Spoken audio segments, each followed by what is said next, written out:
Hello, Hooey, and welcome to the third channel. Oh, the third channel. Oh, I'm back doing interviews again. Oh, long time no see. Well, you've been wondering, Tom, where have your interviews been? Well, you don't really pay attention then. The Tom Mason Empire is 11 YouTube channels, so you should really pay attention.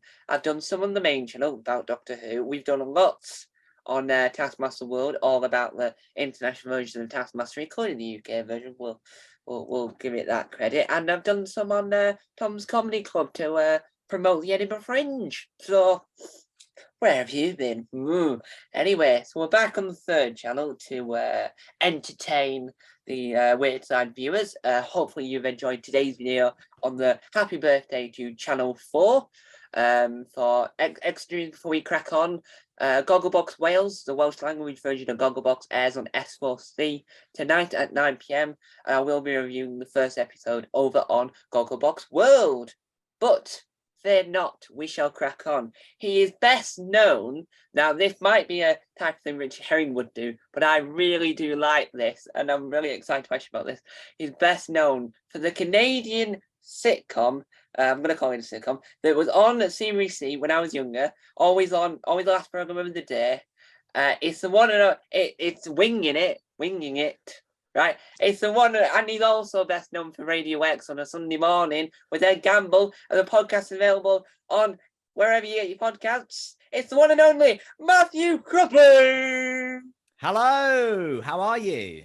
I'm all right. So, we'll come back to Winging It when we get there. Yeah, I have a feeling I was on a different Winging It to the one you think I was on, because mine was not a Canadian sitcom. But we can talk about it whenever you like. Yeah, right. Okay. We'll get on to that. I mean, I feel like we've got off on the wrong foot here, haven't we? Oh no, I'm immediately correcting you, but I just want to be. I don't want you to get all excited that you're going to speak to one of Canada's top comedy stars and realize you're speaking to a bloke in his house in Beckenham. What happened was this: when I noticed it when I was in my research, I was a little bit confused because I've seen the program, so I just couldn't work out where you've been. I wouldn't have thought you would have been that raccoon. No, I'm not a little raccoon. I mean, I could be. You know, I've played a dog on television before. I happily play a raccoon. If the money's right, I will play any animal. Right. But let's go back to the beginning. We'll get back to that because I now need to work out which Winging It you've been on. So we'll get on to that. I can tell you all about it. Let's start at where all good stories begin. How did you get into this wonderful world of, what do we call it? Ooh, laughing about, larking, having a jape. Laughing with your friend in the comedy club. The words comedy. Comedy, yes. When did I get into the art of japery? I mean, the Edinburgh Festival. That's when I first started. Well, the London comedy circuit, but I think I was working with a sketch team called Pappies. I still work with them to this day, but we're not really a sketch team anymore. We just do podcasts together. But in about 2004, we decided we were going to start doing our own shows. We didn't really know what, like, we knew there was a sort of circuit out there. We knew that there were people doing shows in comedy clubs. Yeah. We didn't know how that was possible for us to do that. So we just hired a room above a pub, and every single month we put on a brand new show, and the shows would last for like 2.5, 3 hours. Wow. And every time we'd write brand new sketches and songs and stand up, and we'd all perform. And there was about 7 or 8 of us when we first started. And we would just do these endless shows in front of, we'd put them in time out and stuff so that if someone who didn't know us personally wanted to see us, they could. But it was basically, we're performing to our mates. And we did that for a couple of years. And then we took the best 55 minutes from doing, I don't know, 25 shows that lasted 3 hours. We took the best 55 minutes up to the Edinburgh Festival, and that's how it started. Yeah. Did a show on the Free Fringe, did another show the next year, started to get like little gigs here and there on the actual proper open spot circuit, and here we are today. Yeah. So you said you did shows for that 3 or 4 hours. Was that inspired by other people that would spend hours doing shows like Billy Connolly and Ken Dodd that didn't know when the gig was going to end? Yeah. Well, I don't think it was pretty more inspired by Bruce Springsteen. I think we thought everything we did was amazing. We thought every single sketch we wrote was basically born to run, and everyone wanted to see us. No, you know what it was? It was we had no ability to edit. There was no, the inspiration was that everything we wrote, we didn't throw anything away, basically. It really took, like, something had to really be bad for us to go, no, we're not doing this on stage. Because you think, we might as well give it a go. And because there were so many of us, if all of us wrote 5 or 6 sketches over the course of a month, which isn't a tremendous workload, then it's all getting performed. We're talking about 40, 50 sketches. I mean, the thing that was really tricky was that we would get together the day before, because we all lived in different parts of the country. We'd get together the day before and rehearse the entire thing and not really sleep, and then just go to this pub, the old coffee house in Beak Street in London, and then just perform to our families and friends on just no sleep at all. They were quite, I mean, I remember them being very, very fun, but I don't know how. I wonder what my sort of parents thought. My parents came to lots of them, and I was at that stage. What year would that have been? So I've been 24 years old. So the sort of time you kind of hope that your kid's getting his life into gear and doing something with, doing something worthwhile, rather than, it was no different, I imagine, to, I don't know what your situation's like, but as a kid, did you ever put on little shows? Yes, there is a footage out there. Well, not not on the internet, but there's other footage out there of me on the internet being a weird child, aptly named Weird Kid. But there's a video of me doing a puppet show Oh, where wow. where you can you can hear me going, hang on, I'm not ready yet. Hang on, hold your horses, and then walking back on the sofa and getting these teddies that aren't puppets. And I did have one puppet involved, but there were weird voices that it's still the only voices I can do to this day. Yeah, I mean, I'm not much at sort of a variety of characters, but I know that. But I think that's basically that thing of exactly as you say, that sort of, hold on, I'm not ready yet. The kind of the way I performed in front of my parents at the age of 8 was the way I performed in front of my parents at the age of 24. And I mean, I'm sure they're delighted that it turned out the way it did, because that's tough going. When you see your son and all his mates larking around in paper hats, and you go, this, I really hope this leads somewhere. And thankfully it just about did. I think they're just about, no, they've always been incredibly supportive, if anything too supportive. So with Pappies, what was the inspiration of turning that into a like panel show type podcast? It's a good question, actually. I guess our friend Ben Walker, who was a producer for Radio 4, he came and saw us and thought, well, I love the sort of energy of what you do live, but I don't think I can get you on Radio 4. So could we do something just ourselves and put it out as a podcast? And this is back in 2011, when it seemed like lots of people were doing podcasts, but compared to these days, most people weren't doing podcasts. Now everybody's doing podcasts, but back in 2011, it seemed like it was a new-ish thing. And I think we just wanted to do something that was different and involved our friends in comedy, and just sort of captured the sort of live spirit of what we did for our Edinburgh shows, but didn't require us to spend a year honing the material. It was just, to do something a bit quicker. So we thought playing silly games would be the way to do it. And we just came up with the panel format. And actually, I guess that's been one of the most sort of, I mean, it's certainly the longest, the longest thing we've kept doing, in that, we kind of basically stopped performing live in around 2013, but the podcast carried on and has always been with us. So yeah, I mean, I love doing it as well. I think that's the main thing, is that the good thing about podcasting is you don't have to worry too much about there being an audience. If you're doing it live, but even then, if there's 40 or 50 people every show who want to see it, and we're lucky to get, normally about 100 people come and see most shows, so it's great. So I guess that's the you don't have to, no one's canceling you. You don't have to worry about getting funding. You can have an idea that day and it can be out to the world that evening. It's got like, it's the same immediacy we loved in doing stand-up and doing sketch comedy on stage, was that a load of people can see it immediately, straight away. As soon as the idea is out there, out it goes into the world. It's great. Yeah, and obviously I understand with the whole podcast. I do 7 podcasts. See, and Of course you do. Of course you do. 11 YouTube channels, 7 podcasts. And what's really interesting is you can do whatever you want. And you mentioned there how you had Ben Walker to Yeah, produce it. Now, well, I am going to say this, but Ben Walker is Mr. Podcast because he does Richard's podcast. He does that's Do the Right right. Stuff. Yeah. So I wasn't surprised when you mentioned his name because at some point I was like, he's even, and I'll expose him here. He's even on a Facebook group called Podcast Support. I But can believe that. Yeah, yeah, yeah. yeah, because I've had message interaction with him. He never got back to me about interviewing him, but we'll let that slide. I'll put in a good word. You know what? I'll put in a good word. If you still, if the offer's still open for Ben Walker to be interviewed by you, It is still open. I'll Uh, send him a message. it's never closed.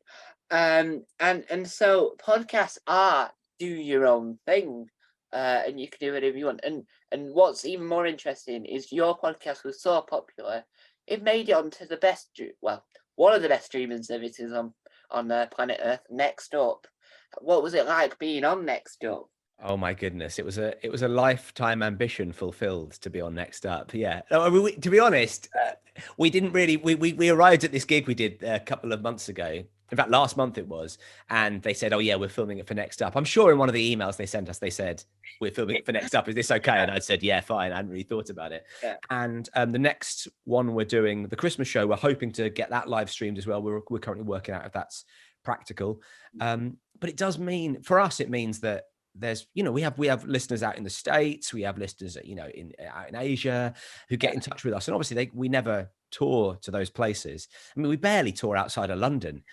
So to have people who have wanted to see us perform live, you know, to have that connection, that's brilliant. And Next Up's fantastic. You know, I think it's you know, it's great that loads of people who might not be at a level where they could get their own Netflix specials are able to film their stuff. And I also think like it's the same with podcasting now. You know, so many people now are doing their Edinburgh shows over YouTube. You know, they're filming the show themselves, they're paying for it themselves. It doesn't actually, you know, this is the great thing. It's a bit like the sort of advances in like electronic recording, how, you know, if you're an artist in the 70s and you wanted to record an album, it was like, you know, £1,000 a day to hire a studio, and you needed a producer and engineer and stuff. And, you know, and as the 80s and synthesizers and, you know, into the 90s, basically you could make, people had #1 singles that they'd made in their bedrooms, you know. And that's really exciting. And I feel like that's sort of where comedy's going, in that you can film yourself so easily. You know, you can film stuff on your phone and people can see, you know, millions of people can see it immediately. And it actually means that for there are some comics who, you know, the live stuff they do, for us, it was always like, we'll do the podcast so people come and see us live. But actually, the podcast has always had, you know, thousands of people, you know, listening to it. And then you have hundreds of people come and see you live, but not thousands. You know, we never played giant venues, whereas every episode that drops gets listened to by thousands and thousands of people. And I think that's what's so exciting about, you know, stuff like Next Up, or the ability to film your own special. You know, it means that, you know, you could perform to, you know, say you're performing in a 60-seater venue in Edinburgh and you do 20 shows or whatever. Sure, that's a lot of people seeing your show, but, you know, if you stick it on YouTube and 100,000 people could see it. It's amazing. And that's one of the things that I like about it. It's because, like, for me, because of the living, I live without giving away my location. I live pretty much in the middle of nowhere, right? There's not much, in the sense of there isn't a comedy club. To get more to my point, there isn't a comedy club. So having the element of YouTube meant that I could write my first stand-up like set show, whatever I want to name the abomination it was, and I got to publish it on YouTube and assume people are laughing. Yeah, that's a very good point as well. Yeah. And it's got a lot of views. A majority of them are me laughing at myself, but no one knows. That's the great thing about the great thing about the clicks. You know, you're your own click farm, aren't you? Yeah, that's why I made 11 YouTube channels, just so I could watch my own comedy special. I think there was like, it was a band, maybe it was Super Furry Animals, who who were like, well, we've got, whatever it is, I don't know, 100,000 people, maybe not even that, 50,000 people who buy every record we release. Yeah. We're just going to release. So their plan was to sell more records than Celine Dion, but by volume of albums. Celine Dion brings out an album every 4 years. If we brought out an album every 4 weeks, then as long as people still keep buying them. And I feel like that's slightly your approach to YouTube channels, isn't it? Yeah. Your numbers are akin to Joe Rogan's. It's just that you've spread them out over 37 different channels. Yeah. So with the knowledge that you did the podcast, and from that, how did this small, well, you're not that small, this like sort of thing turn into working at Radio X with the one and only Edward Gamble? That's probably not correct. That was a joke step too far that I wasn't committed to. But Ed, I think his name is Edward Gamble. oh right, good. Phew. I mean, I think so. I mean, if he's been sitting on Edwin or Eduardo or Edison all this time and he's not told us, no wonder he goes by the abbreviation of Ed. But yeah, no, I think Edward. I believe his. I mean, in fact, I know this because I was at his wedding. Yeah, he is Edward Stevenson Jameson Gamble is his full name. So so to get more to where I was trying to get to before I had a comedy joke, but trying to panic that it wouldn't work, was how did you end up get onto the Radio X itself? Because Radio X is now a popular station because Chris Moyle, who already had his fans, moved with him. So how did you get involved in being this amazing disc jockey? Well, I was. I mean, I would say as well that Radio X has been popular. Like when I was a kid, XFM as it was then was like the coolest station around in London and Manchester. I listened to it all the time. I loved it. Obviously, it's since rebranded to Radio X, and yeah, people like Moyles and Johnny Vaughan who have like a kind of big fan base. They bring those people over. But for me, it's always been the station where my mates do a show on a Sunday or a Saturday. So it started with Josh Widdicombe. Josh was the he used to do a show, and then I would occasionally come on and co-host with him, or be the guest or whatever. I'd be on the show with him, and then Ellis and John took over. I think they sort of took over from Josh. Certainly, they were the next people along who did it, and then occasionally, if Ellis wasn't around, I would co-host with Robbins, and always enjoyed that. And then I think they approached Ed to take over, and they said, "Who do you want to do it with?" And he gave them a list of names, and I don't know how long that list. I mean, I've never ever asked who else was on the list. Ooh. I don't think there's any, sort of psychically. I don't think there's any, reason to do that. Why I'd want to do that. But I've never asked who else was on it. But he said, they said, "Oh, we like Matthew," and then just before we were recording our podcast at the McCuntler Festival, he was the guest. He said, "Oh, I'm doing this Radio X show. Do you want to do it?" And I was like, "Let me check with my wife," but I think so. Because we were just about to have a kid. I think we were just about to have a kid at that stage. And so I was like, "Oh, do I really want to be going away and doing Sunday mornings?" But of course I wanted to do it. But I was, so I was really delighted. I was delighted to be asked. And I think Ed's brilliant. He's one of the funniest people in the biz. He's just great. And I was really delighted that he asked me. I guess all of his other friends are too busy. They've got more on their plate. He was like, "Who's going to be probably mostly free?" Yeah, Crosby will do it. And Ed Gamble is rather funny, and So users of the TGM Production Empire will know how much I like Ed Gamble, so much so that Taskmaster World, the podcast, is a rip-off of Taskmaster podcast, but I do everything, I try and beat everything he tries to do. So he's never interviewed the Swedish Taskmaster, but I have. So there we go. There we go. And you know what? I bet you he doesn't even realise that that's a gap in his ouvre that you've filled. Yeah. And so if Ed Campbell is watching, because he probably will be, I do want to interview you as well. So do drop me a dial a line What? Yeah, I'm down with the kids. I think I couldn't think of one Drop word. me a dial on a line. I think you're making it more complicated for him to get in touch with you. Give him your email address. I think that's the easiest way to do it. And so this question is going to be the most specific question I've ever asked. Oh, great. I never normally break the barrier by saying this, but this is probably the most question that only a certain selection of people will know. Do you think that your conversation that you had with the chief hunter whilst you're on Radio X will make it onto Celebrity Hunted early next year? That is an incredibly specific question. Yeah. So, bit of background: Ed and James, Ed Gamble, James Acaster, did Celebrity Hunted, which meant that Ed had to record the show from a secret location. He had to be down the line from a secret location. Now, I didn't know where the secret location was. It was originally going to be the Radio X studios in Manchester. Not Yeah. much of a secret location, really, when you think about it, because he's doing a Radio X show. I would have been in London. He would have been in Manchester. They probably could have worked it out. But we got our producer got a text the day before from an unknown number saying, "This is Ed. The location has been compromised.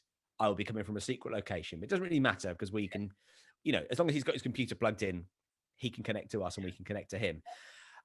But the idea was that we were going to, at some point, I was going to do a fake slip up and say that he was in Manchester. Yeah.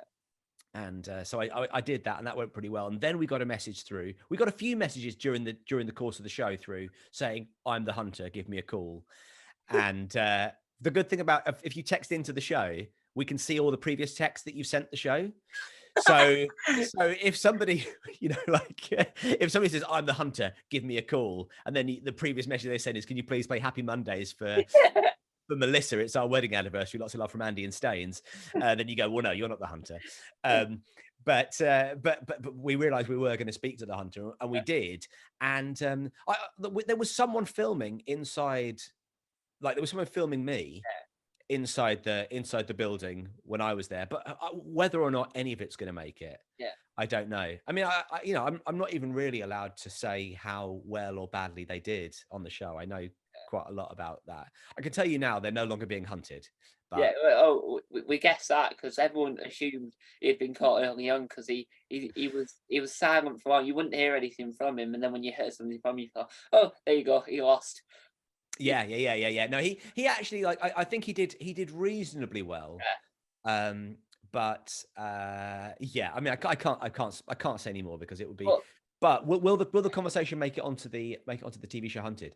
I'd be happy if it did. Why not? I mean, I don't know what other stuff he got up to. It depends how. I know they ran into somebody who they filmed a load of stuff with, and they were going to get a lift with, and then they found out that person had a criminal record, and so that guy, all of that guy's footage. So maybe that person's loss is my gain. We can't use the guy who's got a criminal record. We'll have to use Crosby instead. well, it does Channel 4 does Radio X get filmed anyway because Chris Moyle's show gets filmed, and it just when I saw the footage online of you wittering onto her, it seemed like it had been like naturally put there. The camera, it seemed like it had already been pre-set up. Well, yeah, it was.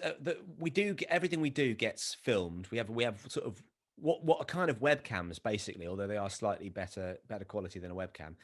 We've got these webcams that film us. If we do an interview with somebody who is more interesting than us, that's when they tend to put footage of us up online. Is when we've spoken to someone like Alex Horn or Josh Widdicombe or Lou Sanders.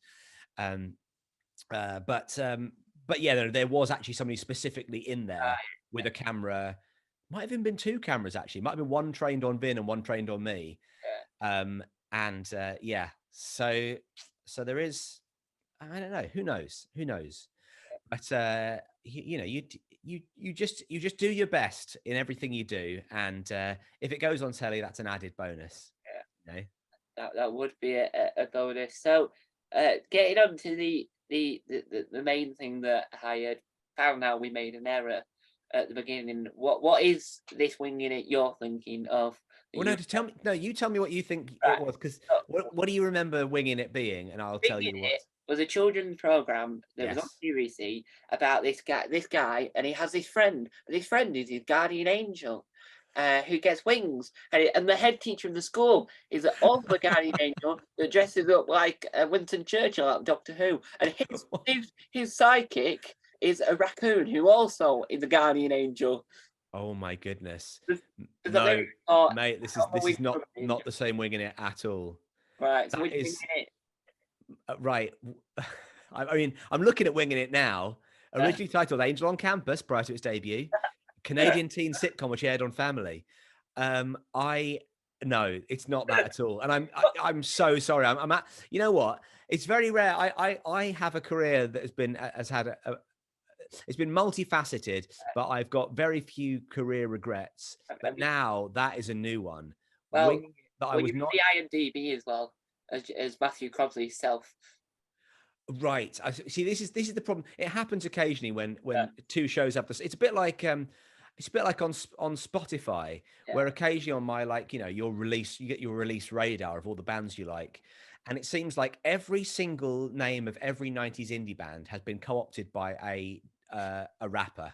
It'll say this is a guy who's called himself Pavement, and you're like, oh, it's not the '90s band that I like. yeah, But yeah, Winging It was a show made by BBC Switch, which was like the sort of the yeah. teen Saturday morning teen programming, and the idea was they got a variety of different comedians.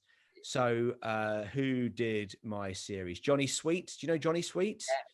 Did it. Who else? Holly Walsh did it. I did it.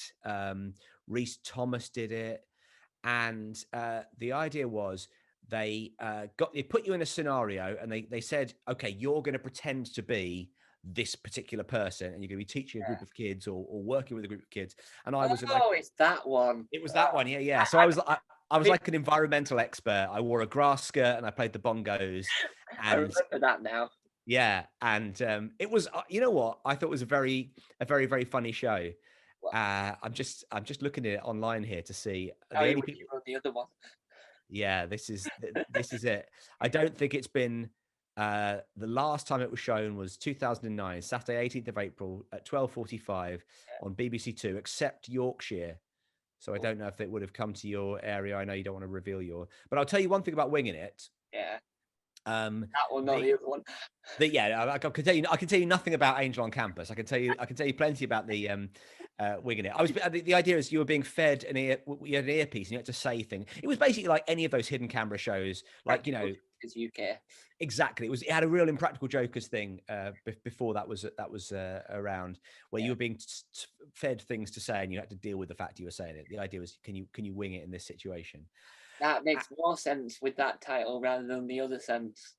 Yeah, exactly. And so I had, as I do kind of now, when I did the environmental character, I had quite long hair, and then I decided, I just didn't want long hair anymore.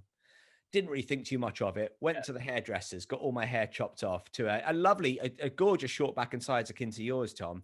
And then I got a call from the Winging It producers to say, "Oh, by the way, you need to come in and film the intro to Winging It, where you're given your task." And I was like, "Oh, I thought that was just done over the phone." And they're like, "Yeah, but you have to be on the other end of the phone, like you're walking down the street." And so I don't know, I can't see it on here, but so what I had to do was I had to dress like the goddamn Unabomber, and I had to have like a peaked cap on with my hoodie up, pulled really tight, just right tight around my face, so all you could see. I mean, if I'd shaved my beard off as well, I would have been in real trouble. Oh, you would But have. they would have had to have stuck a beard on to. But yeah, so basically that's what happened. I then called my agent called the producers. They went insane at me and said, "We told you not to do this." And I wasn't listening. I didn't realize what was going on. And then I had to be filmed with basically only my face peeking out, like I was, Kenny out of South Park. Yeah. But yeah, it was a good show though. It was one of those shows that I thought really funny, really enjoyable. Don't know why they didn't make more of them, but that's just it, isn't it? And moving away from comedy a little bit, Please. and a question that, well, I'm really confused. How do you write for Bake Off? How does that happen? Because obviously Bake Off reality. I can probably understand Matt and Noel, who might need some written stuff to come up with the best jokes. But how do you write for Bake Off? Well, that's who I'm writing for, basically. So when you see those little sketches at the Uh, start, the little sketches of them dressed up as fairy cakes or whatever, or wearing a pastry shoe, that kind of stuff. That I write a first draft of that, and then I send that to Matt and Noel, and then they rewrite it. yeah, And then if there's any kind of silly if there's any kind of silly business as they're announcing what the task is, what each bake is, I'll write that. But I've got nothing to do with the recipes. They send me all the the themes. That's all decided, and what everyone has to bake. That's all decided. They send that all to me.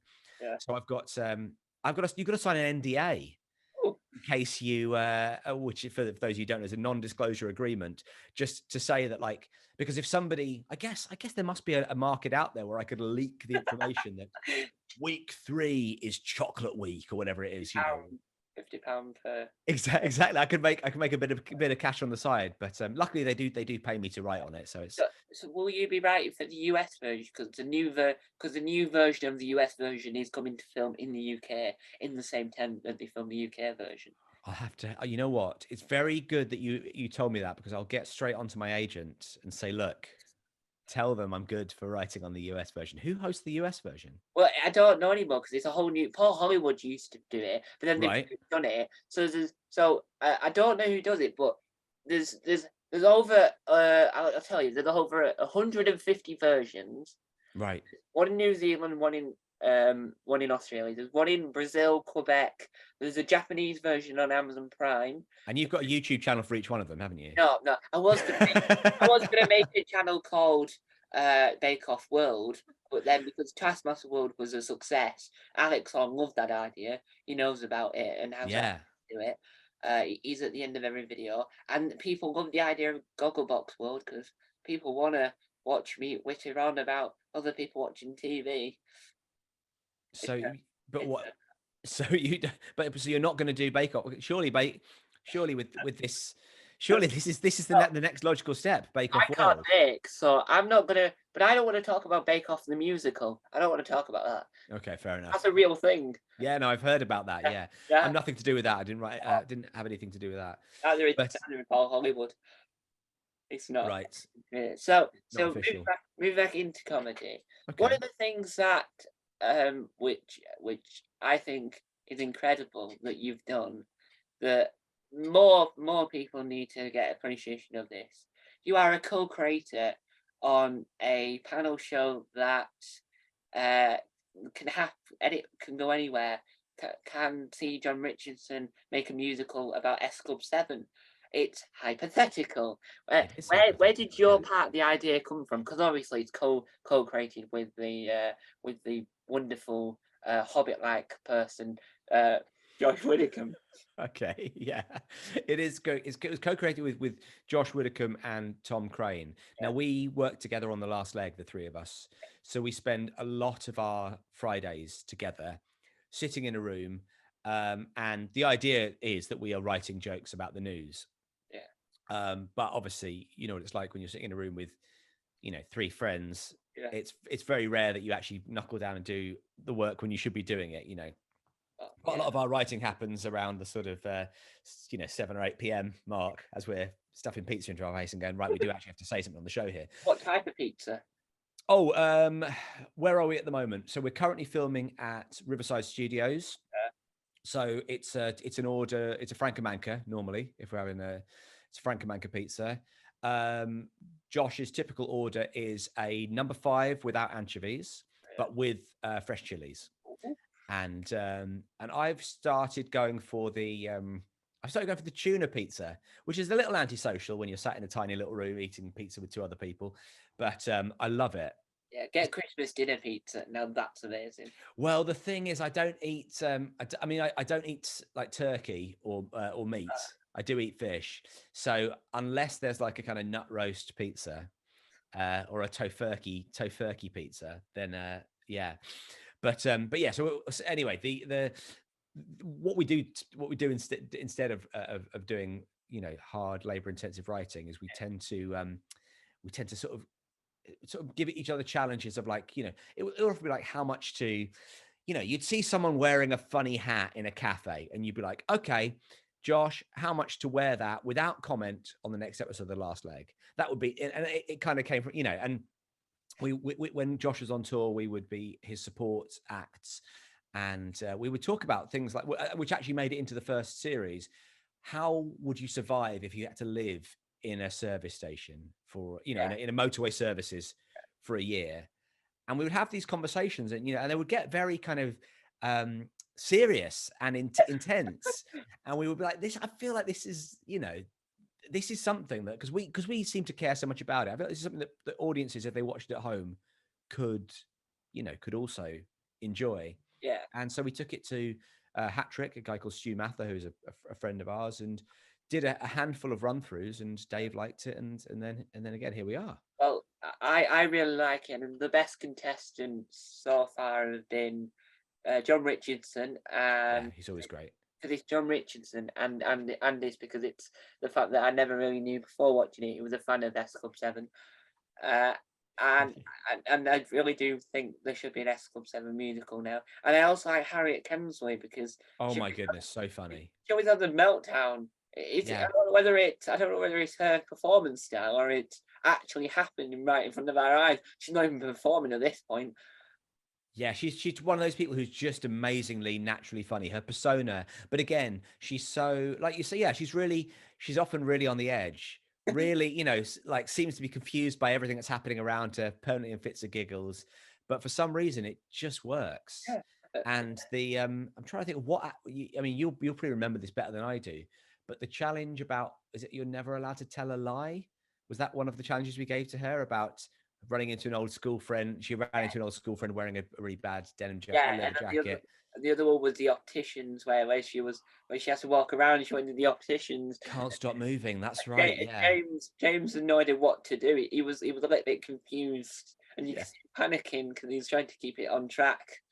I love Harriet. I think she's brilliant. And I think when in that episode, the second one you talk about with the opticians, that was our most recent series or the series before that, and she'd only just recently had a baby, so she was not only normal Harriet Kemsley, but also incredibly sleep Yeah, deprived. yeah. I think she may have even had her baby with her. She may have even had to like bring a friend to look after the baby while she was recording. I think that might have been the situation. It might have been so recently. But yeah, I think she's great. But that's the good thing about it is it's very different to most other panel shows in that you don't have to show up with a load of prepared gags. It is a great I think it works for people who are naturally funny, because it just allows them to just be themselves. Yeah, and I think when talking about the baby, I don't know whether it was hypothetical or it might have been unforgivable. But there was one program where one of the panelists had brought on their child and had to keep hold of the child on the lap.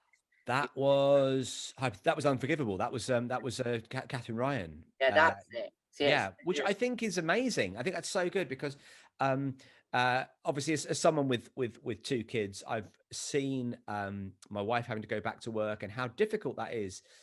Obviously, as a dad, you don't, you are, obviously a pivotal. You have a pivotal role in the upbringing of the child. So it is mad that people go, oh, like this thing that you have to do to keep your child alive that is sort of vital for your child, and obviously for the kid. It's mad that people go, no, just go off to work for 8 hours a day, 10 if you include the commute, yeah, and don't and give your child to somebody else. It's crazy that there aren't more concessions for women to be able to work, or for the workplace to allow mothers to exist. yeah, And I thought that was a really amazing moment. It was like really kind of, I've worked on Unforgivable a little bit. It's not my show, but I know all the people who yeah. make it. And I thought it was an amazing thing. Just brilliant, show with two female hosts with a recent mum the But entire she time. had the baby there, and the baby seemed either quiet. You thought for a second, is that a real baby? Because it just seemed so quiet. It wasn't the usual state, but that must be because of the editing. They must have. But the thing is, with a lot of babies, like when they're first born, you assume the crying baby doesn't happen till they're a little bit older. Well, no, that's not true. Babies cry at any age. But when they're very tiny, When they're very, very, very tiny, they basically just want to cuddle into you and sleep. You know, we used to go to baby cinema, and I thought it was going to be absolute carnage. But if you've got a brand new baby that's like 10 weeks old, they're just a little lump that don't really do anything, you know, which is great. They're Yeah. so portable. Like we went away to a wedding abroad when we had our first kid, and she was 10 weeks, and you could, it was fine, just Yeah. stuck her in the hand luggage. Yeah. Just totally all right. Yeah. Just fold the baby in half. Exactly. Yeah. You've got to get a travel baby. That's the one thing you do have to get a travel baby. Otherwise, you've got to pay Ryanair extra money. Yeah. Yeah. And so with you being this comedian in face value, and also being the hidden comedian, as in the writer on certain things, where was the idea of wanting to getting to work with and on the most bizarrest Comedy Central program they could ever make, called Channel Hopping with John. I say it's bizarre. It's because some of my knowledge of the weird Japanese or the non-weirdness has come from that program, Yeah. such as Hurl, where they spin around and they have to be sick and then they have to hop back on it, Yeah. or that Botox one where you have to try and win to get Botox, and then he would speak to the woman that didn't want the Botox but had to have it anyway because it was the format of the show, and then was glad she didn't win. Yeah, that was that. The people could win a brand new face. Basically, they could Yeah. win. It was like a sort of variety show where each week they could win like a boob job or a tummy tuck or whatever. It's Yeah. sort of incredibly kind of morally, morally, I was going to say reprehensible. Yeah, go on, let's call it that. It was on TLC, so Yeah, anything exactly. It's a whole other thing. Well, I mean, where did the plan come from for working on that? I mean, God bless you, Tom, for thinking there's ever been a plan to this, this string of random events that I've called a career in inverted commas. No, there's never a plan. The way it works is shows get commissioned. My people I've worked with get asked to host them. They then ask me to come and write on them. That's kind of basically the way it works. What's the And research like? Because it seems like John seems horrified at what it's come up, but does he do the research himself, well, or is it the research team and you lot writing it? there is a production team who, yeah. So by the time we get given, and again, there are things that we go, we'd like to use this, we don't want to use this. But no, this is all stuff that like the researchers have to, and I don't really know how they do it. I mean, that's a whole other. You'll have to get someone on who's like actually works in proper production as opposed to writes the gags off of the stuff they found. But they just find, and every time they do it, like we've done 2 series now, but every time there's new stuff that you go, what did you type into Google? What did you like? How did you find this? So yeah, that's the biggest thing is the stuff that then gets sent to us and we go, how did you find it? Where does this come from? My favourite's Candy Not Candy, where you have so let's say, for instance, right, there's imagine a Japanese person, right, because it's mainly in Japan, and they have to work out, is this mouse a mouse or is it candy, and they go and eat it, and then you take a bite out of it, and sometimes it's like icing because that's what the stuff's made out of. But then that became a massive phenomenon, and now Netflix did whatever Netflix did with it. The Cake or Not Cake. I mean, I don't know what the show's called, but yeah, it might be called Is It Cake? The original is more hilarious. Well, yeah, I love the fact that in that version you've got an office, so like it looks like an office. Someone sat in an office, and the chair could be made of candy. There was a great scene of somebody biting into the door handle. Yeah, and just really their teeth go. They're really scared because obviously you've got to bite it with some force. So there's, like you say, there's no show, but their teeth making contact and finding out if it's metal or fondant. Great, I loved it. We need to make a British remake, but it's not on. It won't ever be on TV. It'll just be a Comedy Central YouTube exclusive, and John Richardson being forced. You strap him in that chair that he has in the adverts for Channel Hopping. And with the eyes held open, Clockwork Orange style. Yeah, you force him, and you give him the objects, and you force him, and when he gets it wrong, he still has to eat the object anyway. Yeah, absolutely. Who doesn't want to see John Richardson eating the door handle on YouTube? Of course they do. Of course they do. The, I the mean, market out there. the thing with it, the bigger question for John is not whether or not it's made of metal; it's whether or not it's vegan. That's what it. You know, he wouldn't. I'm sure he wouldn't mind eating a mouse mat as long as no animals were harmed in the making of it, because it Yeah, wasn't made out of actual mice. He'd be very happy with that. yeah. And so, do you know if that's going to get a third series? I don't know if anything's going to get a new series. I wish I could Does tell you some. I wish I it could go tell to you. fire? Because Rod Gilbert, I've said this before, but Rod Gilbert's got growing pains. He has, yeah, same company that makes it. Rumpus Media make both shows. Well, at one point you had, let's say, I'm going to say series three just as a ballpark.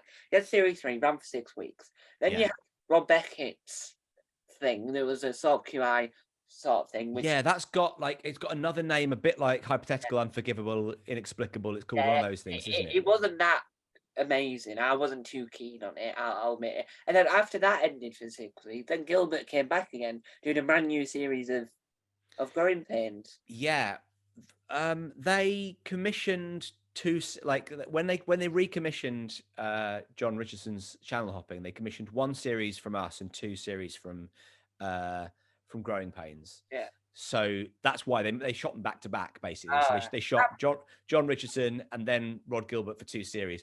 So yeah, so I think everything that's been shot in that little block has happened. yeah. But you would have to, I mean, the thing is, I don't find out until the day before they're about to film, and they go, "Could you look at this script and write some Oh, jokes?" so they're not filming yet then, because you would have known. I would, well, if they are filming and they haven't included me, I'll be greatly affronted. I You know, think I'm working on other things with John at the moment. I think John's Um, too busy doing Celebrity Gogglebox. He's doing Celebrity Gogglebox. He's got his Christmas show back this year. We're doing a new series of a panel show for Channel 4, which we're making at the moment. Yeah. So yeah, he's a busy guy. But He he is I like working with him. he gets He's stuff funny. commissioned really well because I what's really funny is that Meet the Richardsons, Yes. some of the programs that were fictional in that are now being commissioned in actual things. So Yeah. the panel show that Lucy and him did, where they had the big statue and they were trying to do that whole concept when they were doing that show together for Channel 4, they Yeah. got pitched to Channel 4 and now he's being made. Well, that's sort of true. Actually, the show was already pitched, and so they were actually filming a real pilot on that day.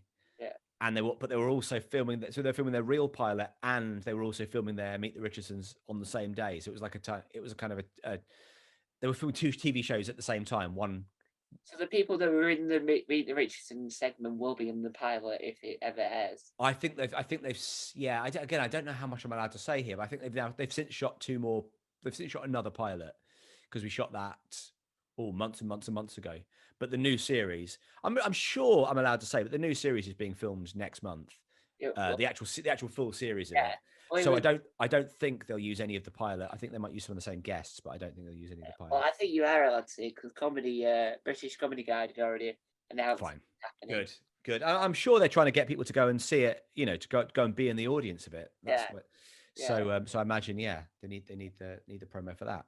And so now, what are the highlights for people my age or a little bit younger? Was the amazing panel show, The Dog Ate My Homework, Oh yes, uh, love which, it. which was short concept. It was Ian Sterling, and he had the dog and the bald bloke that could never speak more went "Arr, arr, arr, arr." That's And then right. Yeah. you had a selection of comedians and children. So the children were the team captains, but the comedians were the Johnny Inell, Susan Calman, Yeah.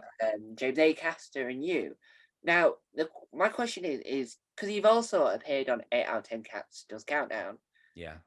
What's the difference? Because James was asked a similar question somewhere online, but what's the sort of difference between doing the panel show for the kids that are definitely enthusiastic I have got a whole nother problem with children in the audience these days, because when you watch Crackerjack in the 70s, the children are more excited. When you watch it now, it looks more like they've been forced to cheer and whoop. Yeah.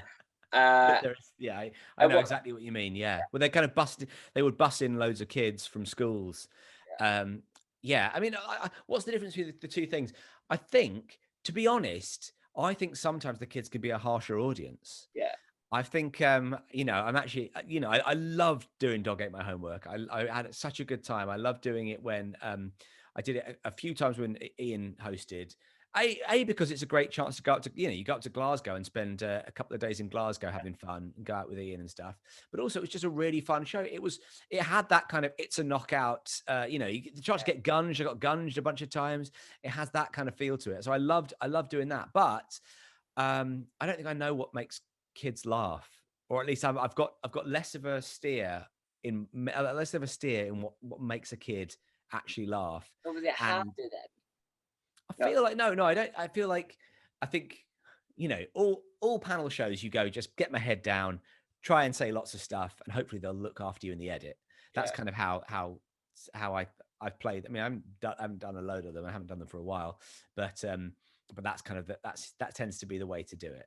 Keep talking. If you can say 5 funny things, you'll have quite a good show when it comes around to being edited. And I quite like the round stick to the point.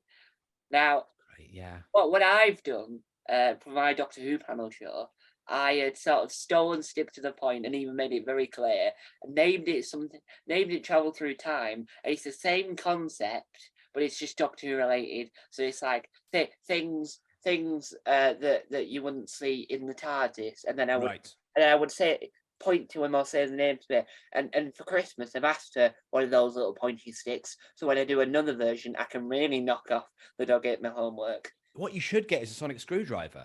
Surely you should be pointing with a sonic screwdriver, shouldn't you? I really should. I really should. Of course, you've got one. Of course. Ah, hang on. I've not just got one. Uh, Oh, look at that. wait. I'm still going. You've got more sonic screwdrivers than YouTube channels. But This is unbelievable. Look at this. Yeah. I also have a custom one. Right. Those aren't custom ones. I Those have just your bog standard shop bought ones. I have this that you buy. You buy it from Amazon. It used to be make your own, but then the bits that came with Amazon broke. Oh, I have to cut it like that, and I use it from a Doctor Who fan film I made that sounds amazing. I'd love called to. I'd love to. Doctor Who Earth, called Doctor Who Earthbound, where the Doctor's trapped on Earth and everyone else doesn't exist. So it's me. I also play the Master trapped in an iPad. So what you do is you film the Master, and then you Right. download the footage onto the iPad, and then film you looking at the iPad with the footage on it. Smart. And then See, I also I've got play the Dream Lord, who's a villain. All I had to do then was just pretend he was trapped in my head, so I just had to record the voiceover afterwards. And do they all sound like you? Yes, but what with a little bit more of a. Sure. Yeah. I'm the boss. Yeah. You've got to give it a bit of the old razzle dazzle, haven't you? Yeah.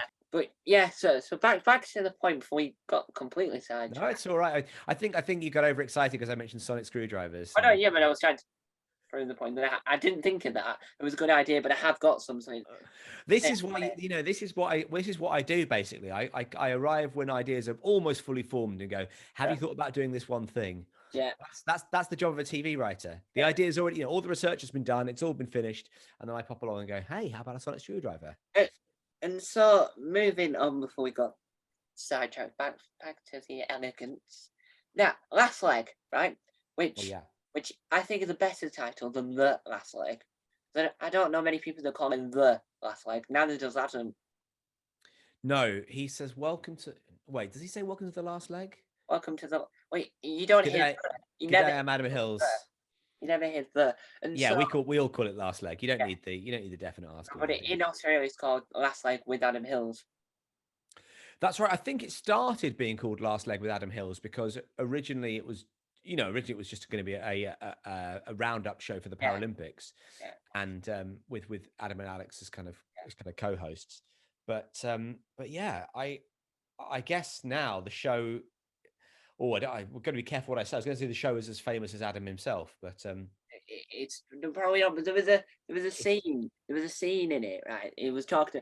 I'll get to the point in a minute, but there's a bit in it where he said because the Australian version has the theme tune that they use when they're showing what's going to happen on tonight. That's right. Yeah, and so he was doing the thing where he talks about the embassy block and all this that, and the other, and he said, "I've got one we can use, the Neighbours theme tune." So that night he said, and that night I thought that's a really good idea. That so I then downloaded the intro, removed the music, and trialed. Right, I've got 17 versions on my computer and my laptop of the last leg intro with different theme tunes from different TV shows. Oh, wow. Yeah, no, and some of yeah, and the ones that worked really well was Crystal Maze and Blockbusters. Oh, great theme tunes, Right, both they of them. worked really well. Yeah. Outlander didn't work that well. Grange Hill worked a little bit. Mr. Ben didn't work. Are we talking Grange Hill, original Grange Hill theme tune? We're on about the original, not the 2008 version. Not the burn, burn, burn. We're talking about the bow, bow, Eh, bow, bow, bow, yeah, bow, bow, yeah, bow, bow, bow. It's called the Chicken Walk or something, isn't it? yeah, it must be. But I just got them off you. It simply must be, yeah. It must be. I got, I, I really enjoy. You know what? That, by the way, is the exact way to. That is the exact way to bat away pointless trivia from me. Yeah, it yeah, it must, must be. Anyway, listen, I've got a thing I want to say. yeah, Yeah. yeah. You but for my college group, we had to break down a scene. So I broke down the scene where the police barging on Zamo about whilst when he's got his heroin in his Oh hand. yeah, of course. He's hunched over some foil. Yeah, of Yeah, course. We all remember yeah. that. Yeah. And to be fair, everyone I've spoken to about it, I spend 20 minutes trying to explain what Grange Hill is because I'm 18. I look like an 80-year-old on the inside. Everything I spent most of today talking to someone about the first ever crime drama ever made with Dixon and Doc Green in Oh my goodness. Yeah. 1955, the same year that ITV started. And only 23 out of the 430 episodes are still surviving.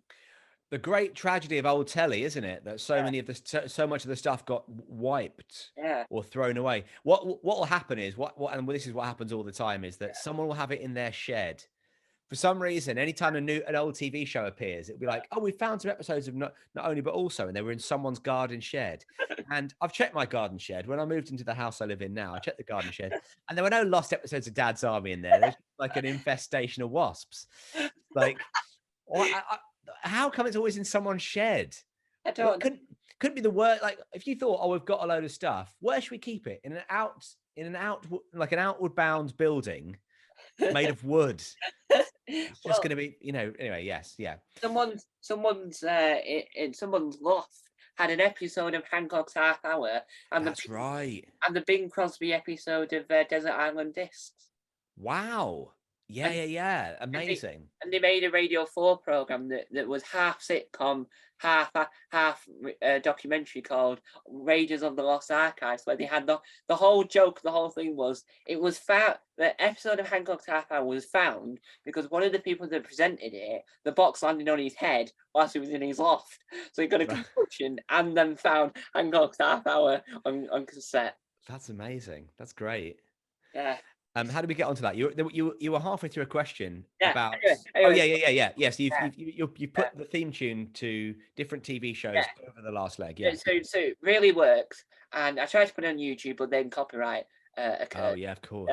Oh yeah, the Mr. Copyright, good old copyright. What's it like writing for the last leg? Because obviously, it's become this. It's become more popular than Graham Norton. Oh, I don't know if that's true, but it certainly is a popular show, and it just, I love it. It's great. It's the show that I feel a tremendous amount of pride over, even though, it's one of those shows where the lion's share of the work again comes from the team and the hosts. Crane and I just show up just before they're about to film it and write a handful of things that Josh could say. We always write with Josh. It's and it's a very like it is. There are some shows that they will send you a script and you'll write in your house a bunch of jokes that could work for that script, and you'll send that back, and you'll never see anyone involved in the show. With this, I'm actually in the studio there working on the show, and I love it. It's brilliant. I mean, it's become kind of like an institution now. We've been going for 10 years, which is crazy. I don't think anything I've worked on has gone for 10 years, apart from the podcast. But again, that's not really, that's just us doing it. Yeah. That can keep going for forever.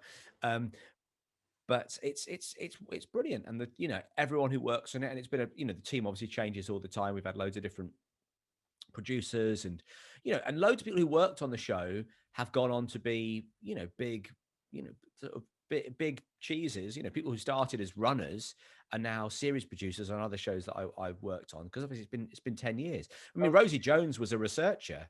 yeah.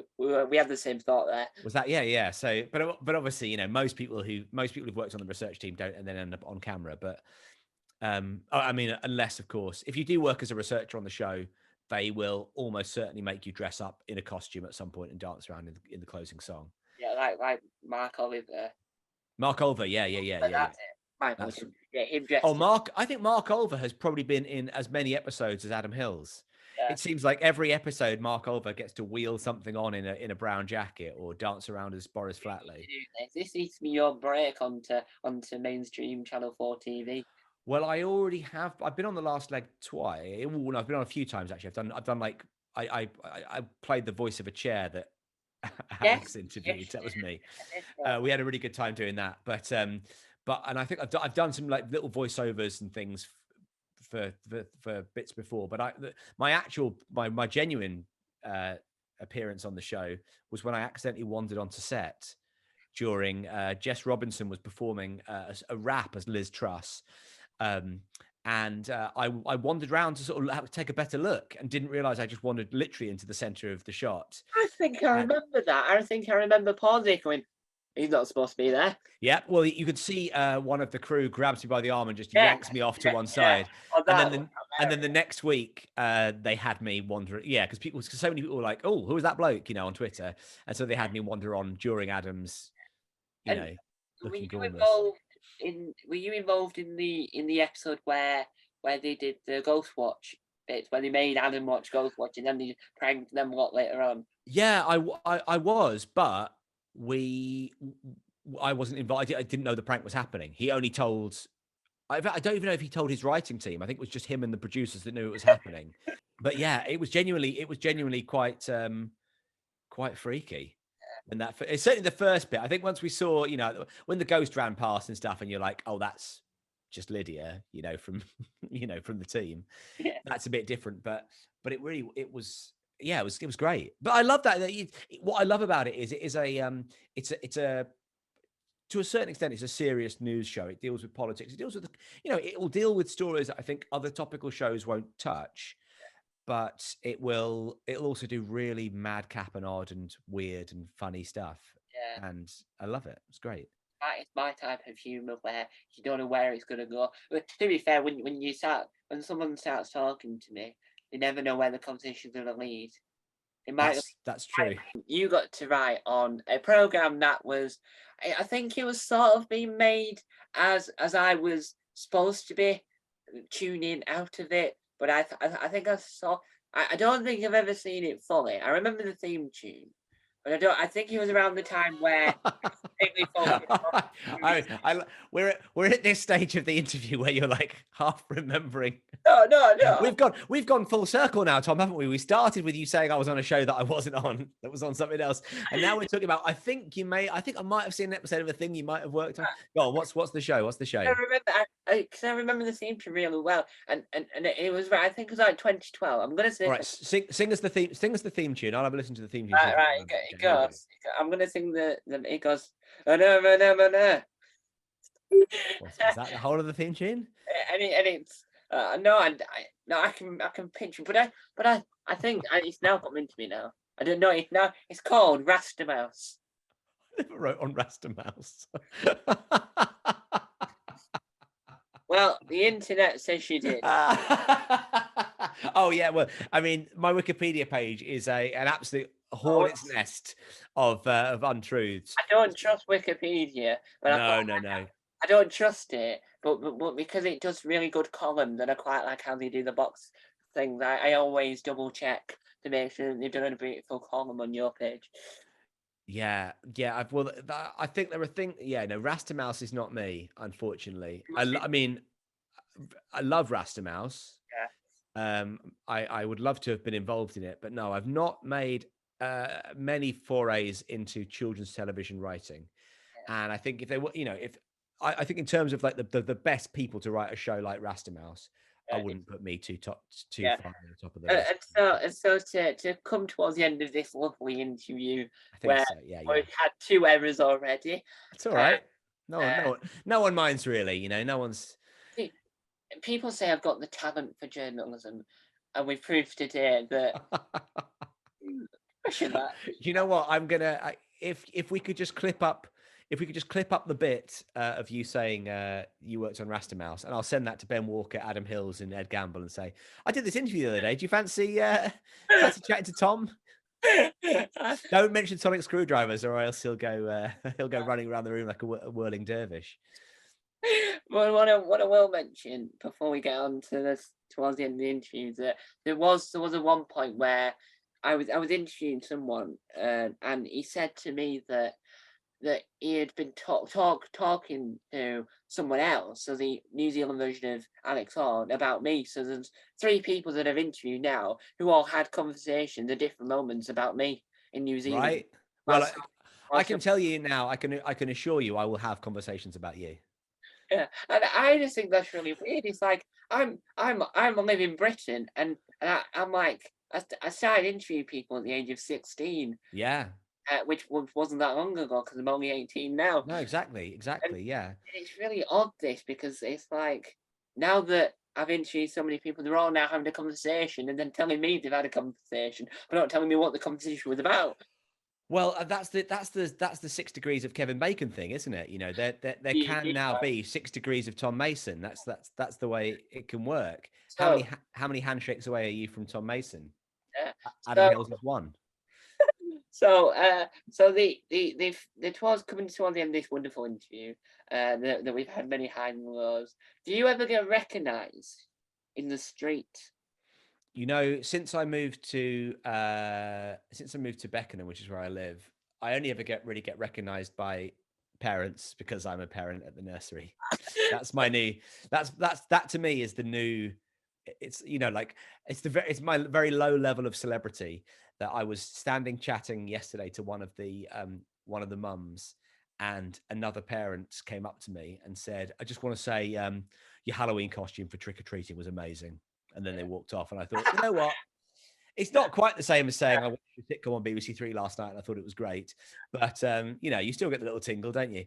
No, I like, yeah, occasionally people recognize me, but I'm not what you would call a famous person. Has a parent ever come up to you and said, "Oh, I loved your episode of Rats and a Mouse"? I'll have to say, you must be thinking of somebody else. I've just got that kind of face that suggests I would have written on Rasta Mouse. And I should take this beanie off. It's sending out the wrong signals.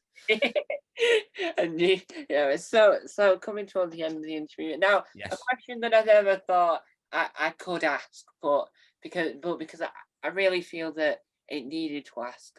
What was from your point of view, your experience working on Rehalistapa, Richard Herring's Leicester Square Theatre podcast that isn't always at the Leicester Square Theatre?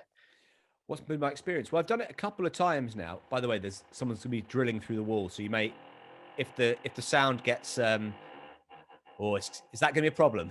No. We call it That's drill music. that's actually Richard Herring, who lives next door. He's like, he can hear someone's talking about him. He's like, hang on, what's going on there? I can just see his little eye. I think it's his eyeball. Yes, yeah. All right, Richard. Yeah, no, I think Richard Herring is one of the greats of comedy. And when I was a kid, so when I was at school, when I was about your age, maybe a little bit younger, about the age you started interviewing people, I was obsessed with Lee and Herring. I loved Fist of Fun. I loved This Morning with Richard Not Judy. I went and saw This Morning with Richard Not Judy up in Edinburgh when it was on. I thought Lee and Herring were just the greatest thing ever. And don't need to use that in the past tense. I still think they're absolutely incredible. And when I first started doing stand up, I was, a brand new open spot to actually doing what he considered to be stand up, which was, I think, he was still doing these amazing shows. He just thought, I think he said, I want to do stand up. This is what I want to do. I want to do stand up as stand up. And one of his first gigs of doing that was at the Amersham Arms. And I was doing a set in the middle of 10 minutes, whatever.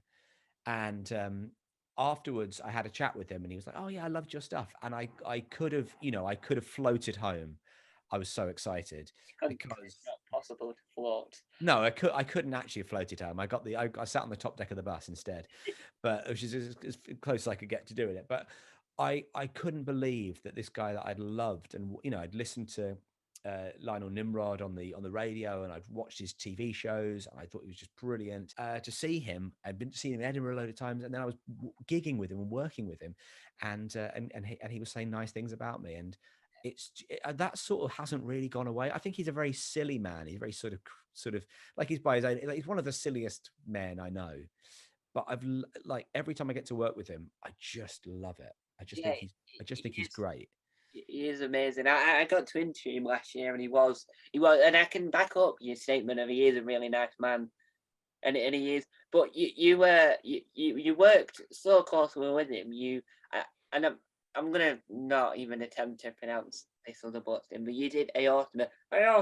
Hey, stop Oh saying yeah, that. yeah, yeah, You did a stint on the YouTube edition of aortima where you had bumped off the previous yeah. Dan co- Tetzel. That's yeah, right. that's Yeah. it. You bumped him off, and was that did you ask him to do that, or No, he was that just asked me to do it, and I loved it. It was amazing. It was like, you know, it's one thing when someone says, "Oh, I enjoyed your set after a stand up." I mean, lots of people do that when they don't necessarily mean it.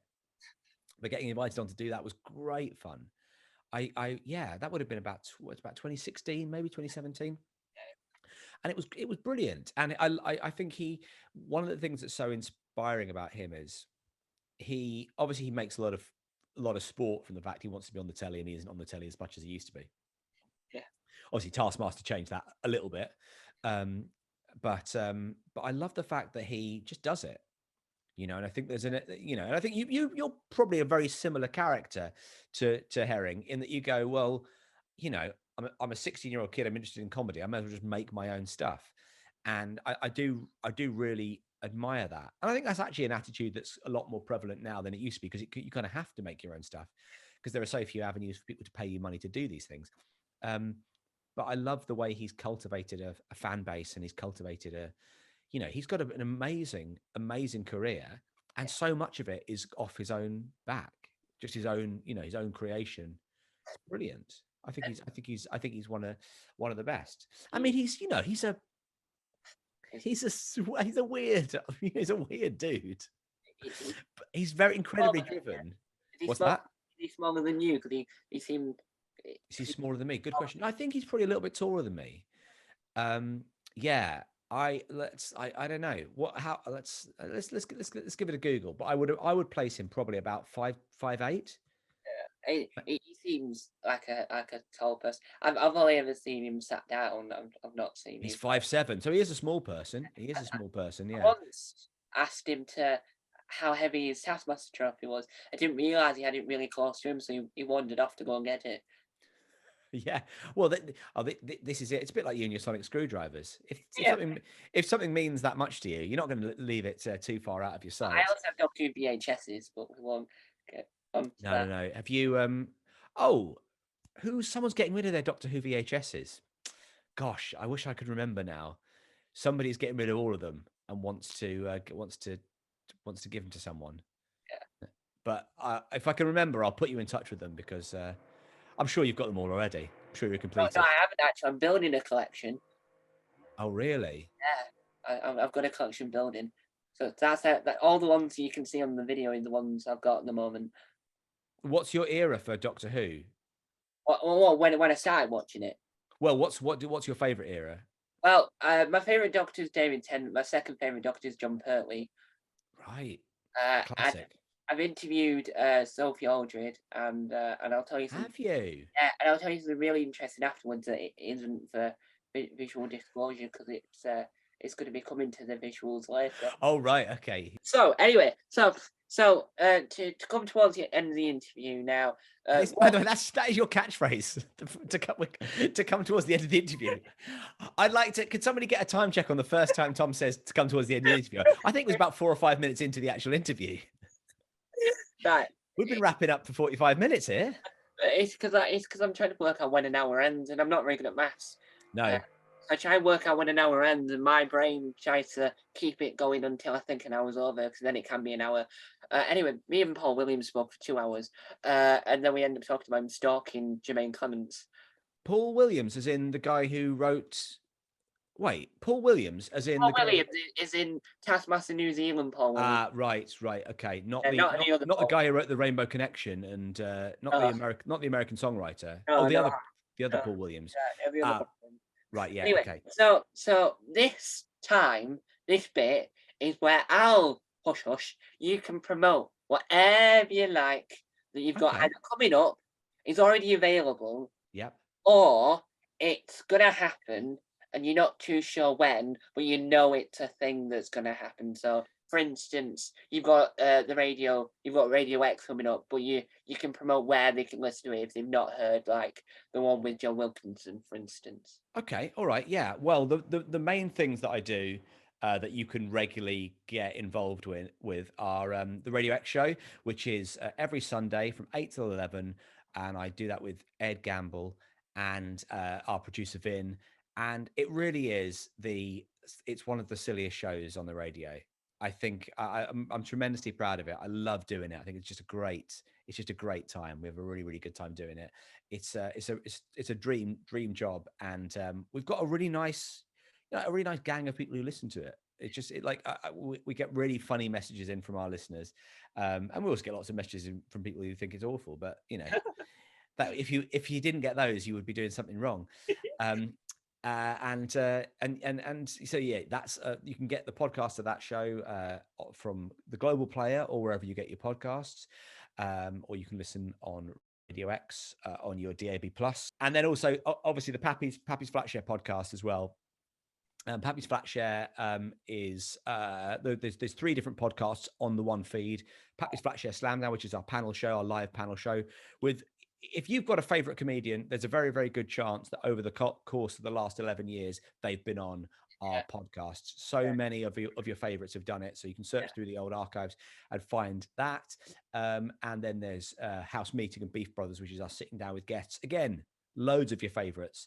We're talking about your James Acasters, your Joe Lysitts, your Ed Gambles, your Bridget Christie's, your Lou Sanders, all of these people.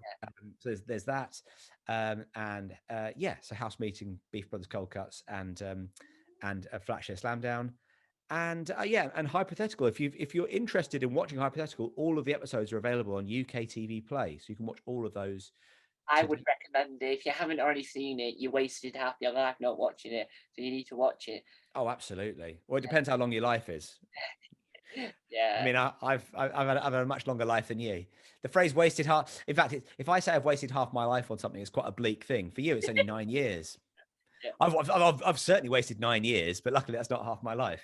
Yeah. And you can also listen to Radio X on the Global Player on Sky Q, because he's on the Sky Q. Of course you can, yeah. And wherever you get your voice recording systems from, you can listen to it on there. That's right. If you say Alexa, play Radio X, which I think they do that on the news. I think at the start of Hang on, it's done it. Has it done it already?